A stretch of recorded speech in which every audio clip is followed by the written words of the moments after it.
الحمدللہ رب العالمین والصلاة والسلام علی سید الانبیاء والمرسلین وعلی آلہ واصحابہ اجمعین اما بعد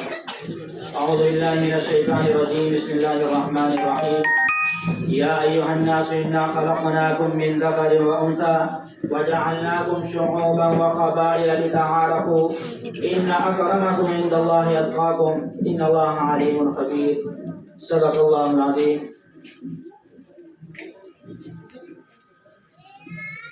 ہمارے اس احاطہ چار دیواری کے اندر مدرسہ ہادہ میں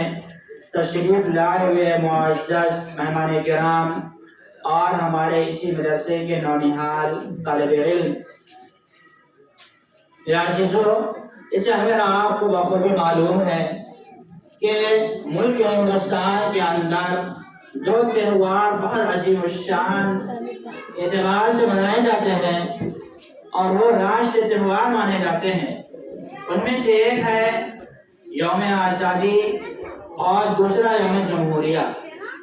پہلا 15 اگست کو منایا جاتا ہے اور یہ یوم آزادی کی کہ ہمارا جو دیش آزاد ہوا ہے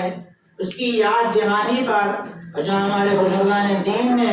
اور ہمارے اہل وطن نے جو قربانیاں دی ہیں ان کی یاد میں منایا جاتا ہے۔ اور دوسرا جو ہمارا پروگرام منایا جاتا ہے وہ 26 جنوری کو منایا جاتا ہے، اور یہ ایک سیکولرزم نظام جو ترتیب دیا گیا ہے،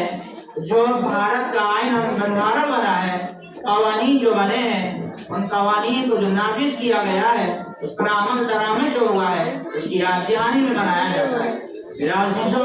جیسا آپ حضرات ہیں ابھی کچھ دیر قبل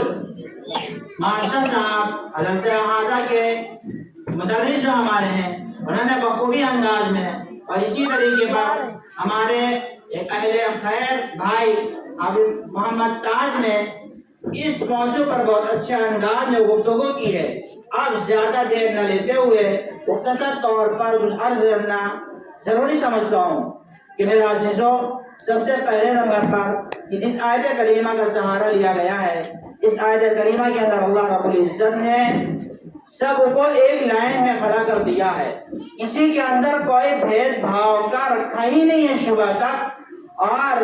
ان اکرمکم عند اللہ اتقاکم، کہ سب سے زیادہ عزت اور مکرم پاک باز وہ ہے اللہ رب العزت کے نزدیک جو کہ متقی ہے، پرہیزگار ہے۔ وہ اللہ رب العزت کے نزدیک سب سے اعلیٰ ہے، سب سے افضل ہے، ورنہ ہم اور سب اس لائن میں ایک جگہ کھڑے ہوئے ہیں۔ میرے عزیزوں، اس طرف نہ جاتے ہوئے پہلے نمبر پر ہم آپ کو یہ بتلانا چاہتے ہیں کہ ہمارا ملک یہ آزادی سے پہلے ہمیں آپ کو معلوم ہے سونے کی چڑیے کے نام سے مسمى تھا، اس کو یاد کیا جاتا تھا۔ اور میرا عزیزوں، یہ مغل حکومت کے دور میں انگریزوں نے یہاں پر آ کر اس تجارت کے لیے اپنے آپ کو آمادہ کیا، اور یہاں کے انگریزوں نے مغل حکومت کو کچھ اپنے اعتبار سے بھروسہ دلایا، اور ان لوگوں نے اس اعتبار سے کہ یہ لوگ صرف یہاں پر تجارت کرنا چاہتے ہیں، کچھ کرنا چاہتے ہیں، اس اعتبار سے ان کو اجازت دے دی۔ پرمیشن ملنے کے بعد انہوں نے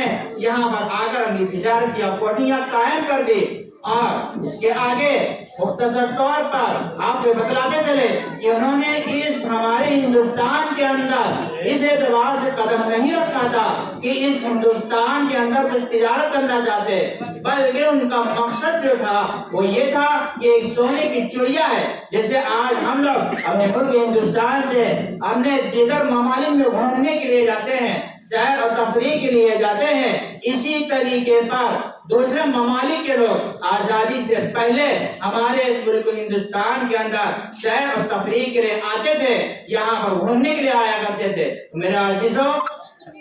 یہ ہمارا ہندوستان ایک قابل احترام ہندوستان تھا، یہاں کی چیزیں قابل احترام تھی، ان کے آنکھوں میں یہ چیزیں کھرکنے لگی۔ انہوں نے یہاں پر آنے کے بعد صرف تجارتی نہیں کیا بلکہ اپنی تجارتی کوٹھیاں قائم کر دی۔ اس کے بعد یوں ہی نہیں چھوڑا، بلکہ انہوں نے یہاں پر آنے کے بعد لوگوں کو غلامی کی زنجیر پہنانے کے لیے سب سے پہلے ان کو اپنے اعتبار سے مقید کر دیا کہ سب سے پہلے انہوں نے یہ کیا کہ یہاں کی جو چیزیں ہوتی تھی یہاں کی چیزوں کے اندر ڈرائی فروٹ وغیرہ ہو گئے، اسی مسالہ جات ہیں، یہ ہمارے ملک ہندوستان کے ایک نمایاں چیزوں میں اشیاء میں شمار ہوتے ہیں، تو وہاں کے لوگوں نے اس قیمتی چیز کو، مہنگی چیز کو اپنے ملک میں بھیجنا شروع کر دیا اور سستے اور کم داموں میں وہاں بھیجنا شروع کیا، اور وہاں کی گرا قیمت کی کم معمولی چیزوں کو ملک ہندوستان لاتے تھے، اس کو یہاں فروخت کرتے تھے اور بیچ دیا، اور بہت زیادہ قیمت کے اعتبار سے اس کو یہاں پر فروخت کرنے کے بعد انہوں نے یہاں پر کامیابی حاصل کرنا شروع کر دیا۔ لیکن یہ ہمارے اس وقت کے بزرگان دین اور ہمارے اہل وطن خیر لوگوں نے اس کو محسوس کر لیا اور بھاپ لیا کہ ان لوگوں نے صرف تجارت ہی کے لیے یہاں پر قدم نہیں رکھا، بلکہ ہمیں غلامی کی زنجیر پہنانے کے لیے آئے ہیں، اور یہ غلامی ایک عجیب و غریب لفظ ہے کہ انسان اس کے اندر بے بس ہو جاتا ہے، انسان کچھ نہیں کر پاتا ہے۔ لیکن بہرحال میرے اس وقت کے عزیزوں نے، اولیاء نے، علماء کرام نے، خاص کر کے علماء دیوبند نے، اور ہمارے اس وطن کے جو ہمارے برادران وطن تھے، انہوں نے مل کر کاندھے سے کاندھا جوڑ کر آزادی کی لڑائی کرنا شروع کر دی۔ میرے عزیزوں، یہ کوئی ایک دو دن کا معاملہ نہیں تھا، مہینے دو مہینے کا معاملہ نہیں تھا، سال دو سال کا معاملہ نہیں تھا، بلکہ تقریباً 90 سال تک انہوں نے جہاد کیے، اور 90 سال تک انہوں نے اپنے ملک ہندوستان کو آزاد کرنے کی لڑائی کی، اور ایک صرف انگلیاں کٹانے کا معاملہ نہیں تھا، قدم کڑانے کا معاملہ نہیں تھا، صرف للکارنے کا معاملہ نہیں تھا، بلکہ یہاں پر انہوں نے آ کر انگلیاں ہی نہیں بلکہ اپنے سر کو قلم کروا دیا ہے، اور ہمارے اس ہندوستان کو آزاد کرنے کے لیے انہوں نے ہر طرح کی اپنی غلامی سے چھڑانے کے لیے، ہر طرح کی آزادی حاصل کرنے کے لیے اپنے آپ کو ہر طرح کا قربانی کے لیے پیش کر دیا۔ میرے عزیزوں، بہرحال یہ ایک عجیب داستان ہے، اس داستان کو نہ چھیڑ کر اب آگے کی بات بہت زیادہ مقصود ہے کہ آج کو جن ہم منا رہے ہیں تو 15 اگست 1947 کو ہمارا یہ ملک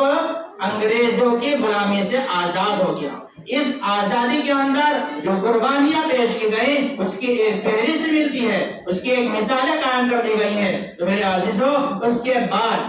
یہ ملک ہمارا آزاد ہو گیا۔ آزاد ہونے کے بعد تقریباً 29 اگست 1947 کو ڈاکٹر بھیم راؤ امبیڈکر کی صدارت میں ایک 7 رکنی ایک کمیٹی تشکیل دی گئی۔ اس کمیٹی نے بیٹھ کر اس چیز کا فیصلہ کیا کہ آخرکار ہمارا ملک تو آزاد ہو گیا ہے، لیکن ہمارے اس ملک کے اندر کچھ قوانین ہونا چاہیے اور ضوابط ہونا چاہیے جس کے طریقے پر ہمارا یہ ملک صحیح طور پر چلنے کے لیے آمادہ ہو جائے۔ اس کے لیے تقریباً 2 سال 11 ماہ 18 دن چلے گئے۔ ان 2 سال 11 ماہ 18 دن کے اندر خاص کر کے ڈاکٹر بھیم راؤ امبیڈکر کی صدارت میں یہ جو کمیٹی تشکیل دی گئی، انہیں جد و جہد کر کے ایسے قوانین اور ایسے اسمبلی کے اندر کچھ رولز پاس کروائے کہ جس کی وجہ سے ہمارا یہ ملک سیکولرزم ہو جائے، جمہوری ہو جائے، ایک ساتھ مل کر چل سکے، جس کے اندر خاص طور سے تمام چیزوں کا لحاظ کیا گیا ہے، ہر مذاہب کا خیال کیا گیا ہے۔ تو میرے عزیزوں، 29 اگست 1947 کو ایک کمیٹی تیار ہوئی۔ اس کے بعد اس نے غور و فکر کر اس کو تیار کرنے کے لیے ایک مرتب طور پر قوانین کو ترتیب دیا۔ اس ترتیب دینے کے اندر 2 سال 11 ماہ 18 دن لگ گئے۔ میرے عزیزوں، اس کے بعد تقریباً 26 نومبر 1949 کو یہ تمام کی تمام چیزوں کو لوگوں کے سامنے پیش کر دیا گیا، یہ ایجنڈا لا کر رکھ دیا گیا، لوگوں کے سامنے اس کو دیا گیا، لوگوں نے اس کو قبول کر لیا کہ واقعی یہ ایسے آئین اور بندارن اور قوانین اور ضوابط اور اصول اور یہ رولز ہیں کہ جس کی وجہ سے ہمارا ملک ہندوستان آسانی کے ساتھ اپنی کامیابی کی طرف رواں دواں ہوگا۔ اس کو قبول کر لیا۔ اس کے بعد تقریباً